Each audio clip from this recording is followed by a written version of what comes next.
What's going on, guys? It's your boy the Markham Knight here. Today's video is going to be all about Zack Snyder's Justice League because I will be doing a breakdown for every single part of this movie. This is part 1 of 7 because there are 7 total chapters in Zack Snyder's Justice League. It is a 4-hour movie, so obviously we're going to have to take some time to kind of break down what's going on in every single part. So today we're going to start with part 1, and this part is called Don't Count on It, Batman.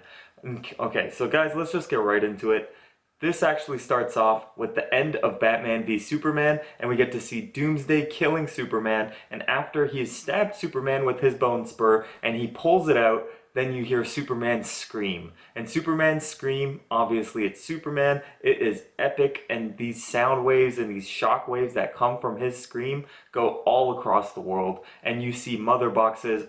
There are 3 mother boxes on planet Earth, and these 3 mother boxes now wake up. We see Cyborg, who has a mother box. His mother box starts reacting to it. We see Mira in Atlantis, who Atlantis is also guarding another mother box, and that one also wakes up. And then we get to see the Amazon's mother box also wake up. Now, the Amazon's mother box has a lot stronger reaction than the one in Atlantis and the one with Cyborg, and that's going to kind of develop a little later. But it has a very strong reaction, and all these mother boxes are now awake. What does that mean? Well, let's get a little further into it, and we're going to get back to that anyway. So the next big thing that we see is that Batman tries to recruit Aquaman. Now this was very, very similar to the theatrical cut. Some jokes were cut here and there are some different things going on. Obviously the biggest difference is that we didn't get to see the mother boxes and stuff on the walls and everything, which was kind of a corny way to do it. Seems super convenient.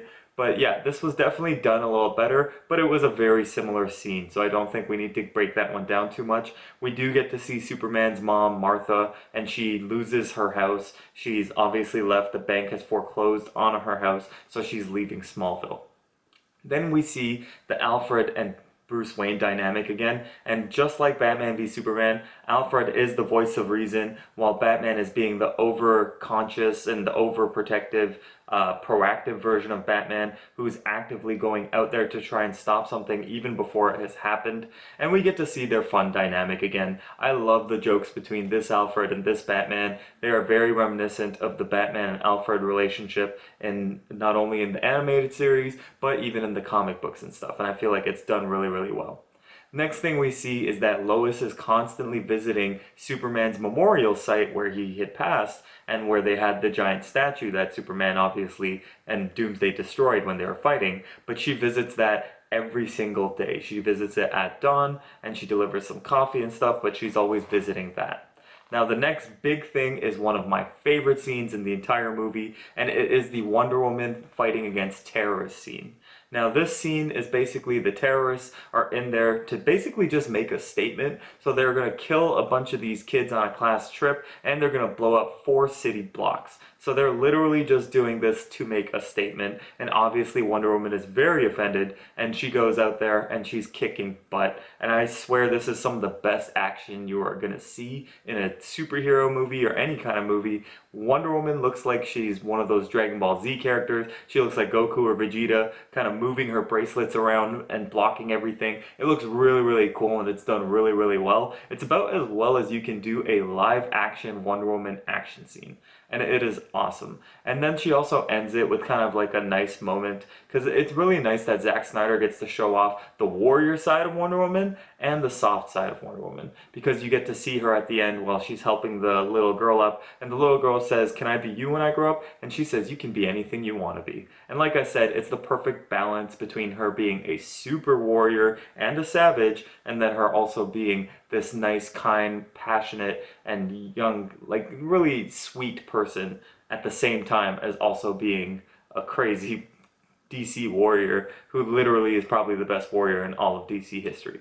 And then the final scene we get to see before the end of this part is the Themyscira.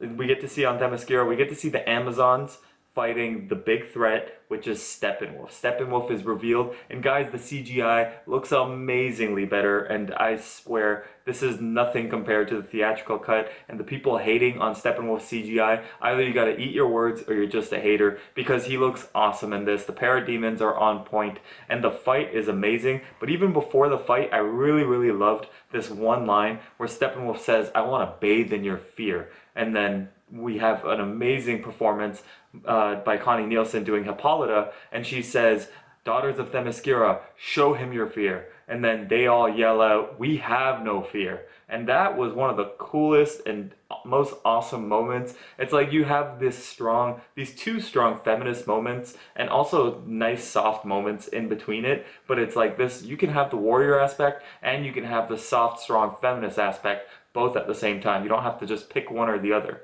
And obviously I am kind of throwing shots out there at Wonder Woman 84 when I'm saying this kind of stuff, but I just felt like this is executed so much better than that was. But then you get to see the action in this scene, and it is awesome. It is one of my favorite scenes in the movie also. You get to see the Amazons basically running a relay race, passing the mother box off from person to person, and trying to keep it away from Steppenwolf.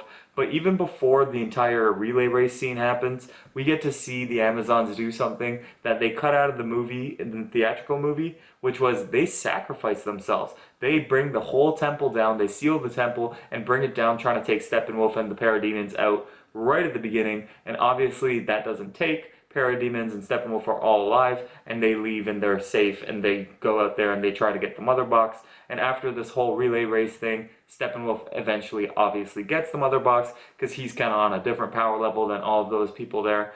But obviously, it was a very cool scene. It was executed very well, and this Steppenwolf is a lot more menacing. I just love the way he carries himself in this, and I love the things that he does. It's not about, "Oh, you'll love me, they'll all love me," and stuff like that, like he was saying in the theatrical cut. I felt like this was executed way better, and it was done, no pun intended, but he was done justice in this. Anyways, guys, that was part one.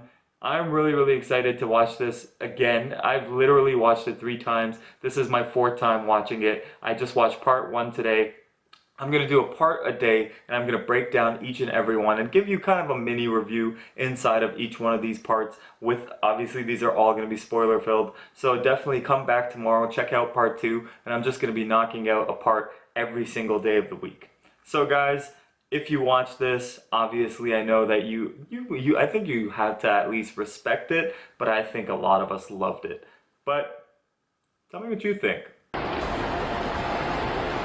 This is the Markham Knight, and I need you to like, comment, and subscribe.